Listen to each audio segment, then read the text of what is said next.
now in its second year. The isolation forced upon us while shaking us to our souls has nonetheless been fuel for the inspiration and hard work that are necessary for we artists to create. Allen Ginsberg said, poetry is the one place where people can speak their original human mind. It is the outlet for people to say in public what is known in private. And here we offer poets to make public the knowledge, anger, joy, and perspective that our present circumstances inspire. We hope you enjoy this afternoon's program, Poetry from the Pandemic, produced by my friend, Dr. Gabriella Toletti. We're joined by renowned poets, literature professors, students, and members of the community. What a wonderful combination of talent.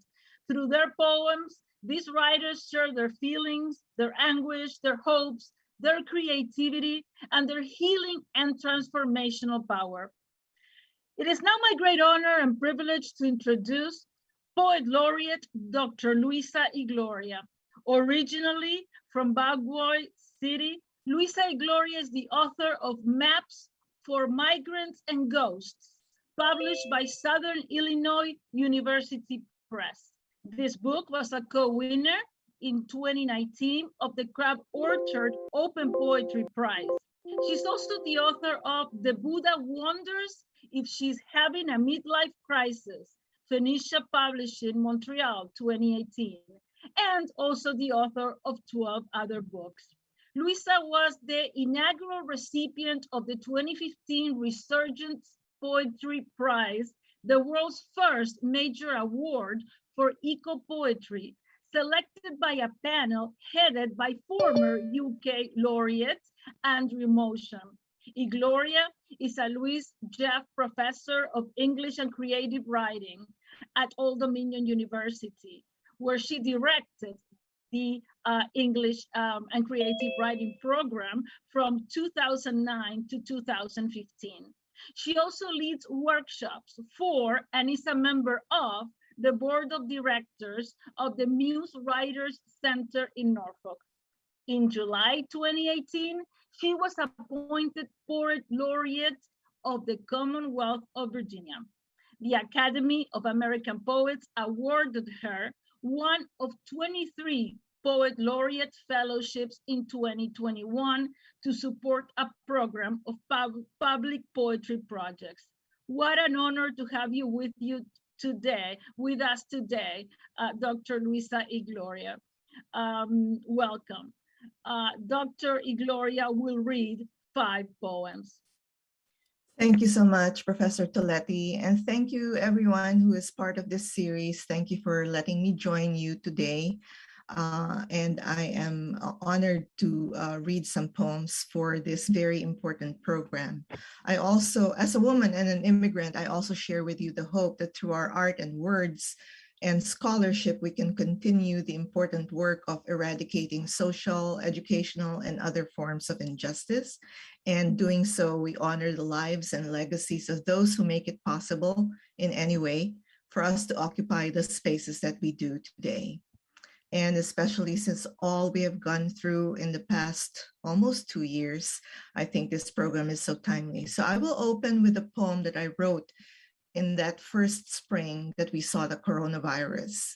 And it makes reference to a painting by René Magritte, and the painting is called The Lovers. And my poem is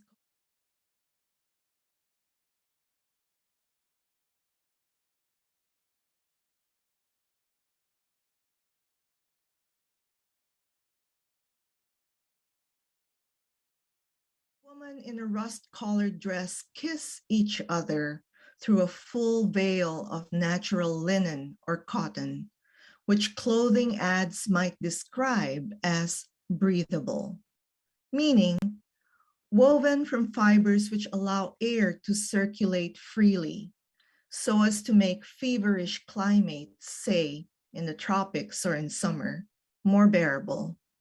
What the lovers wear is far more stylish than the masks we've worn since the first COVID-19 outbreak in Wuhan. There was a TikTok video showing people doing the foot shake instead of hugging or kissing.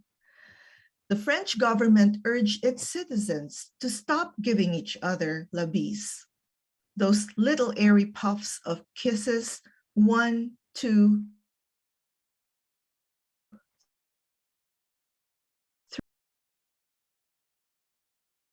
I've seen no statement on actual French kisses, the kind Magritte's lovers are exchanging. You can feel their ardor, especially since the wall on one side has turned the shade of doom, and the other, the old blood color of unhappy endings. So if you Google for that painting, it's very famous. It's just got a man and a woman kissing, but their heads are both, hooded by some kind of veil. And again, from last spring, the first spring rather of COVID, I wrote a poem called In Person. I can't remember the last time I shook another person's hand or sensed the angles of shoulders on each side of a bus aisle. I can't remember the last time we sat on the rubbed velvet seats of a small theater, eating popcorn and licking our buttery fingers in the dark. I see figures in the distance, rounding the edge of an empty tennis court. Glancing through office windows, I note how far apart the chairs and desks are, how empty the water cooler. After we get the vaccine in the fall, we're going to try to come back in person, as if during this year when we thought everything we loved would be taken away, we who'd been abruptly exiled to another dimension are being told we'll start materializing in the old, new spaces of our lives. So we joke now about the time before COVID as the before time. So is there an after time? So of course, we're still looking forward to that, right? And this poem is called The After Time. And I hope you're all doing well. I know it has been such a struggle for all of us in so many different forms. So I truly hope that you are holding together as well as you can in the circumstances and helping each other to live through this very unusual period that we all share. The After Time. No one went anywhere very much anymore. Parked cars sat idle on each street. All summer, windshields gathered fallen crepe myrtles. In fall, a thick sifting of dry pine needles. In kitchen drawers, we found soup spoons that needed polishing. A blue-green teapot that was a gift years ago. A pair of glass candlesticks, hand-painted, never used. As if it were Christmas, we took them out and marveled. Finally, we lay them on the table, poured tea, lit tapers. We wouldn't run out of books yet, though as the year dwindled down, there wasn't much light to read by. News of family and friends came, delivered as if by the same service that brought us bread and eggs, meat and onions, who was sick, recovering, dead. Meanwhile, boots, going out shoes, mid-heel pumps, sandals, satchels, business suits, hats, dressy dresses remained in closets, hoping they wouldn't so soon go out of style. Those who were alone longed for company. Those who lived with many others wished sometimes for reprieve. Everyone imagined the day that was coming very soon when undertakers became non-essential workers, when there would be room again for grass in graveyards.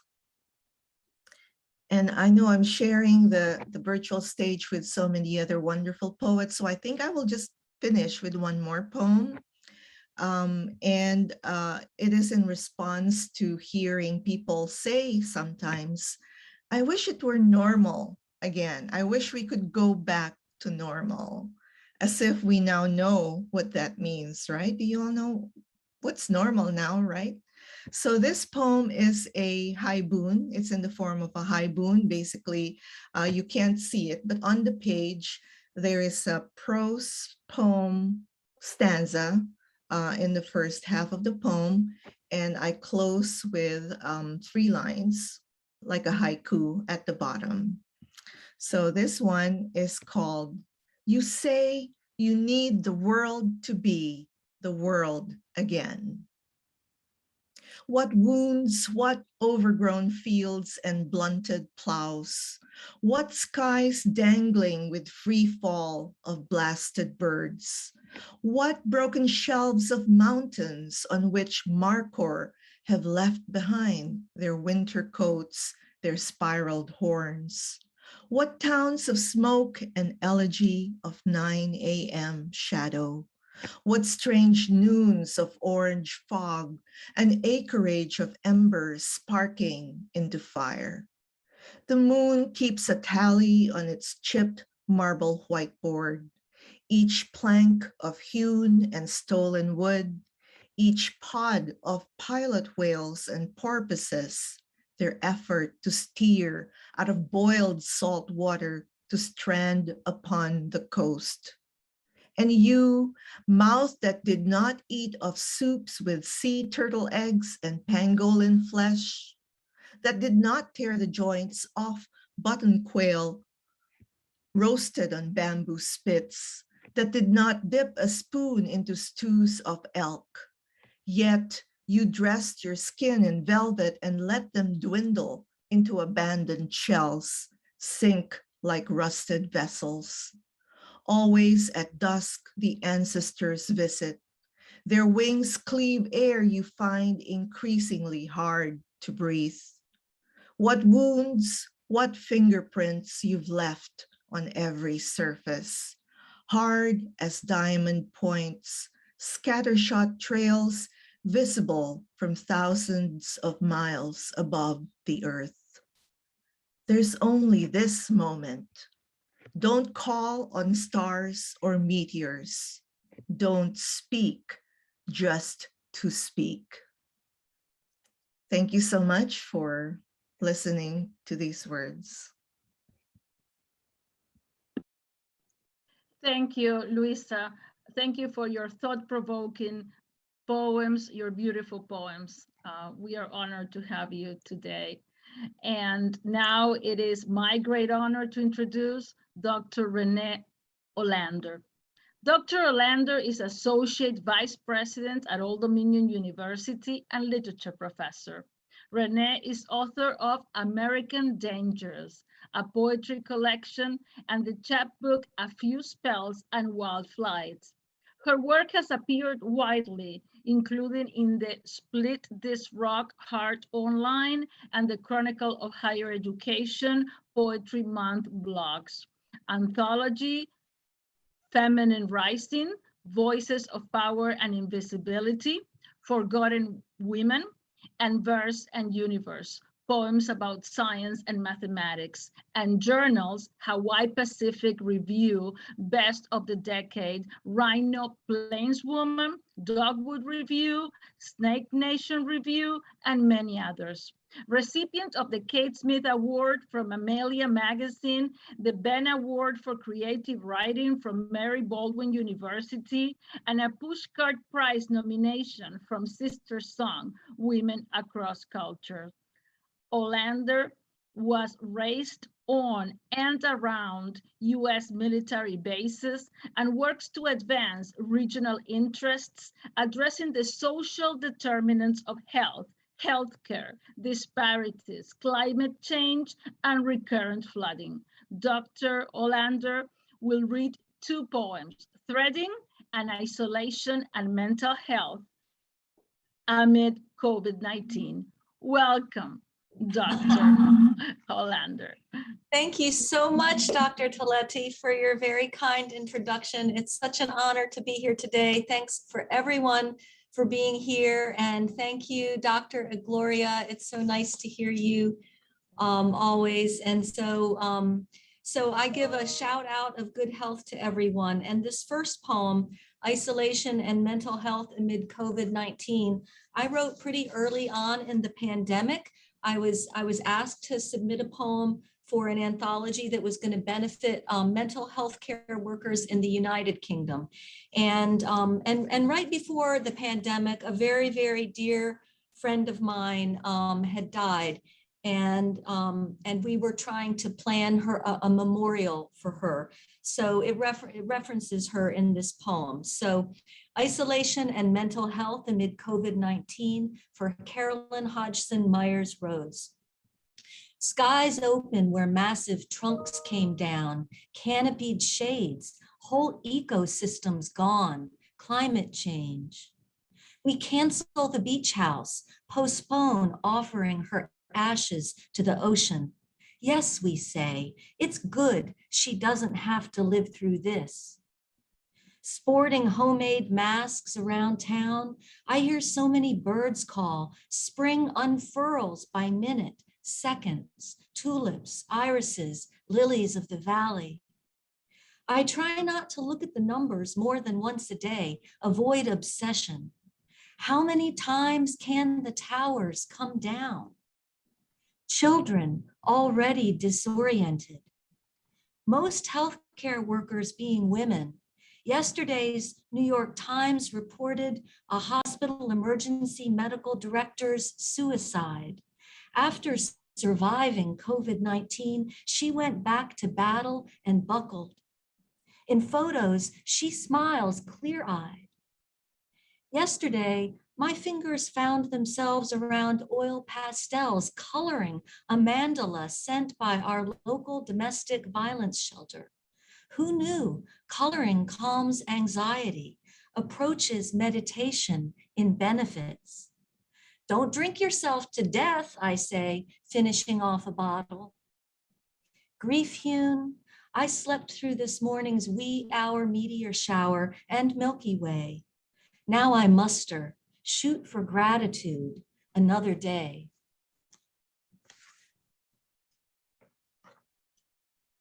And this second poem, I guess I wrote a little midway into the pandemic. We still had our previous president of the United States. And so there's a reference to that person. And this is a poem that I think has many different voices in it. Sometimes the way one might have lots of different voices in your heads, echoes of lots of things you've read, people in your life, people who aren't in your life anymore, all kinds of things. So it's called Threading. Hunker on down, you with the home, lucky so far. Telework, homeschool, Zoom, order online. Sport your daily mask around town. Wash your hands, don't panic. Don't bear arms. Navigate between obsession and avoidance. Meditate, nap, boost your immune system, eat blueberries, tamp your rage, despair, grief, misogynist, racist in chief, bloody country, Ms. Taylor, Mr. Arbery, most recent casualties among so many. Don't sleep. Mind the crimes. Read, plant seeds. Don't baby talk the children. Get outside, be kind. Consider kindergarten. Light candles for so many, including neonatals slaughtered in the maternity ward. Not to be born at all is best, Sophocles suggested. Persist, O poet, or some such Emerson said, overrating self-reliance. This tangle sticks. Seek comic relief. Watch the daily social distancing show. Admire the impish, dimpled, dead serious host. Embrace contradiction. Dwell in possibility. Feed the birds. Find sparkles in the Cheyenne River and Oglala Sioux tribes' checkpoints. Hail their survival, persistence, fight. Channel peace. Thank you.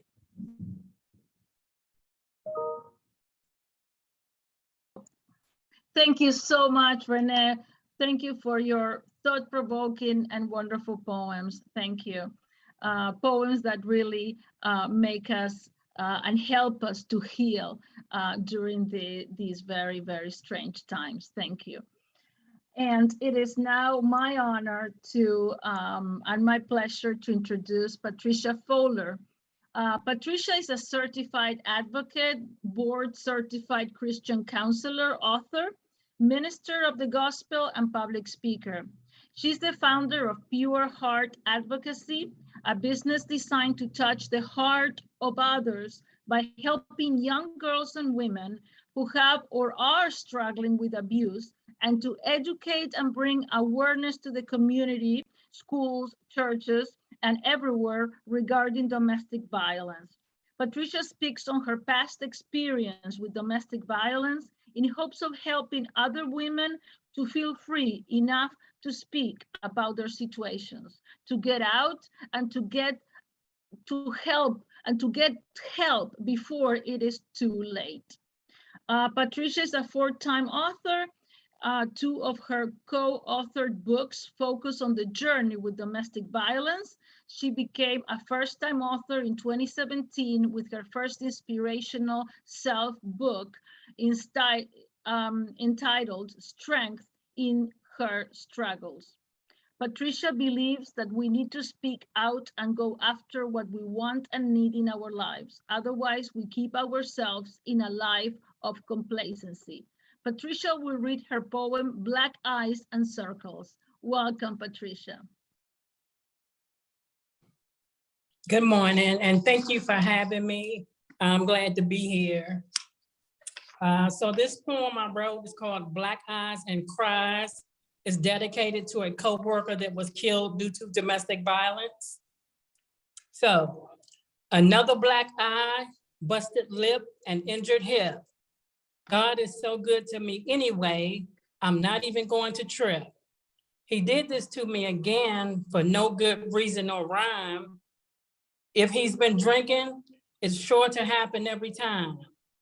I better walk normal, talk to no one about my little trip. Still have to get up and go to work tomorrow. Can't let it slip. Stand up straight and tall and don't even try to limp. Always looking over my shoulders with every glimpse. Looking at my kids as I tuck them into their beds. Little one says, Mommy, what happened to your head? Oh, baby, Mommy fell while cleaning and I hit the wall. Baby boy replies, that must have been a really hard fall. Trying to hide and not let anyone know or see my real pain. Keeping it bottled up to myself. I had no self-esteem to claim. He thought I was down and out and just at the end of my rope. With faith the size of a mustard seed, there was still some hope. I am an angel in heaven looking down on my family daily, you see. It's sad that my life ended like this when I knew they prayed for me. Family, I'm okay, so please know that everything is well. Even though I'm gone, there's still a story to tell. Black Eyes and Cries. And I did have another one. Am I just doing the one? Oh, I didn't know. Well, you may do the other one. Okay, it's called It's a Pandemic, Where's Your Mask? In March of 2020 in my office, things changed abruptly and we all began to ask, it's a pandemic, where's your mask?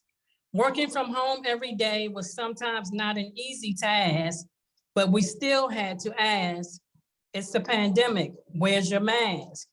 Completing a telework form to take equipment to our personal homes, but saying, it's a pandemic, where's your mask? Scared of not knowing whether we would have a job, get paid, laid off, praying and asked, it's a pandemic, where's your mask? At the grocery store, laundromat, hair salon, and airports, they were on task, but yet we still got asked, it's a pandemic, where's your mask? Don't share your food with friends or family, especially not drinking from the same flask.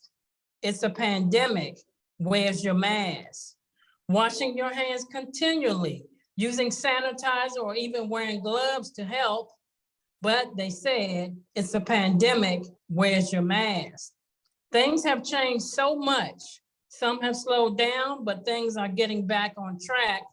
But we are continually asked, it's a pandemic, where is your mask? Praying that one day soon all this will be over and we will realize it was not so bad when they asked, it's a pandemic, where's your mask? Thank you. Thank you, Patricia. Thank you. Thank you. Thank you so much for your wonderful poems. I am very proud to say now that our next presenters are all students. They are all public speaking students who take Dr. Sharon Waters' public speaking class, and wonderful students with such an outstanding future. First, we have Derek White. Derek is a native of Newport News, Virginia. Currently, he resides with his wife of 16 years and family in Carlton, Virginia. For the past 18 years, he worked as mid-level corporate manager for a broadcast group in Norfolk. Now he's a member of the educational television staff for programming for Newport News Public School Channel 47. The importance of education was instilled in him at an early age, even though for years he was sidetracked by his busy and sometimes over-demanding career. Today, at age 49, he's finishing the work he promised to those who helped shape his life. Derek will read his poems, Unfailing and Voices from the Womb. Welcome, Derek. Thank you. Good afternoon to everyone. The only poem that I actually prepared myself to read this afternoon was my poem, Voices in the Womb. Okay. This particular poem is just to give some background to it. It is extremely important to me because it actually spoke to who I was, and is actually a published work. I'm actually working on a book, and this particular poem is the beginning of my book entitled Chronicles of Sonship. And it spoke to what I was and what I went through. And it was actually birthed out of a conversation and some research that I'd done on children, how children in the womb, how they can hear conversations, and how mothers, doctors and psychiatrists recommend that you read to your children while they're in the womb and what type of effects they have. So my poem is entitled Voices in the Womb, and I hope that you guys enjoy. In the womb, I heard you, the talks of how I was unexpected, the cries of not knowing how things were going to work out. Yes, in the womb, I heard you.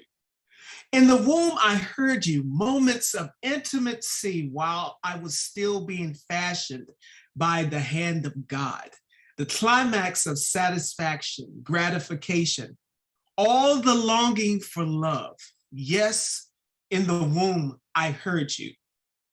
In the womb, I've heard you, conversations of your dreams for me, education, college, careers, and a family. You talk to me about life and doing better than previous generations and yourself. Yes, in the womb, I heard you. In the womb, I heard you, arguments with my father and family about my life that no one predestined but God. You stressed my growth. I contracted in your body because my countenance was sad. Bad conversations, profanity pierced my ears as shots being fired by 45. Negative words that I would be like my father, the no good now man that broke your heart. You fought and fought some more, not realizing I struggled just to live. Yes, in the womb, I heard you. But in the womb, I heard another voice, as calm as a river that flows on a warm summer night. waves gently dashing against the shores. Your voice caressed me with love and peace. Quietly, with a warm embrace, you spoke, and my fears were erased. As the turning of seasons, you blew seeds of purpose in my heart, mind, and caused my soul to sing into eternity. Yes, truly, in the womb, I heard you. In that womb, I heard that voice, as powerful as energy of the Big Bang explosion, but yet as intimate of flowers budding in a field of yellow dandelions. You spoke purpose in my inner soul. Yes, I heard your voice, planting visions, dreams, aspirations to the core of my marrow. And because I heard your voice, as the sun rises and sets daily, and seasons bid their adjourn to time, I too arise with strength and valor, knowing your voice causes me to live and conquer. Voices in the womb.